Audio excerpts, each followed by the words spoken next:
I'm gonna change the decoration property a bit so that the design will be more interesting and more suitable for our page. In order to do that, let's tap into the error border, copy everything from the enabled border, and change the color to red. I also want to change the radius of the focused error border to 15.0. When we reload the app and click on the Submit button right now, we can observe that the error borders appeared and they look a lot better.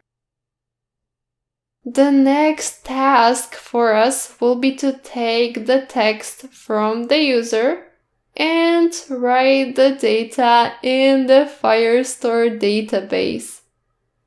To do that, let's head over to the components file and create a class named addDataFirestore.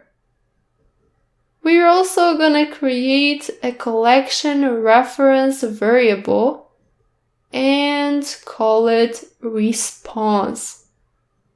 It's gonna be equal to Firebase firestore.instance.collection, and then within brackets, let's give the collection a name.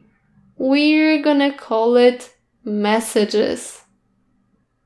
Remember that if you ever wanted to read the docs related to adding data to Firestore, just head over to the Flutter Fire documentation and you will find everything you need.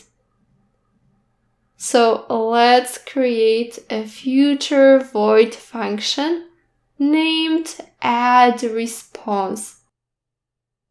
Now, we need to pass the user data from the text form fields to this function, which will send the data to Firestore. Let's create the parameters then. That is to say, let me type first name, last name, email, phone number, and message, and after the closing bracket, we're gonna add async. I'm gonna return response. We could also paste this line in place of response because they mean the same thing.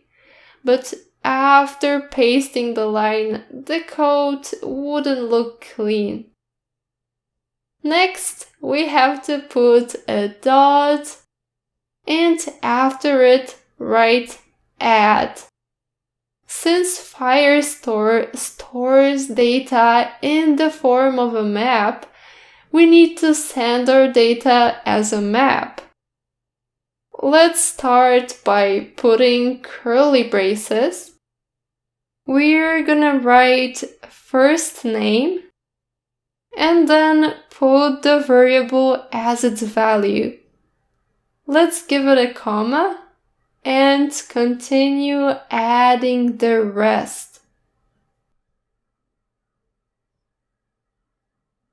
Now, we have to know if we were successful in adding the data or not. So we need to put a dot here.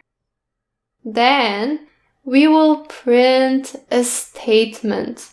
But for that, we have to first create an instance of logger and write logger.d success if we succeed.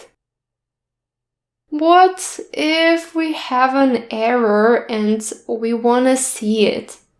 In such a case, we can put another dot here and choose catch error. Now, in a circular brackets, we are going to pass a parameter called error, which will get the exact error details. Inside the function, we're just gonna print the error. I'm gonna head over to the landing page web now. This form keyline will give us a true value if there are no errors within the text fields. So let's wrap this line with an if statement and make the onPressed function async. And if the statement is true, the following lines are gonna run. Let's write await. Then we need to create an instance of the addData Firestore class to access its function. After await, let's write addData dot and select the addResponse method.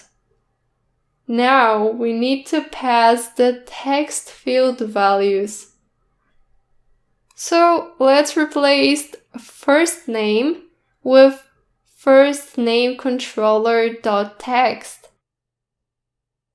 Then last name with lastNameController.text. And keep adding the rest.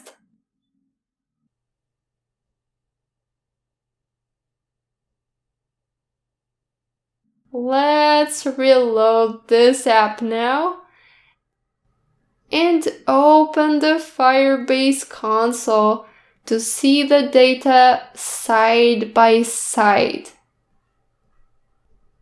When we press the submit button without adding any data, we are shown the error messages. Now, let's fill up the required details. I'm gonna write Paulina here, then Paulina@gmail as the email address, and let me write, for example, hi, I need your help in the message field. If we click on submit this time, we will see that success is written on the console. And if we refresh the Firebase console, we will notice that the data has been added to our new collection called Messages. Great! At this point, we need to make sure that the user knows that the message was sent successfully.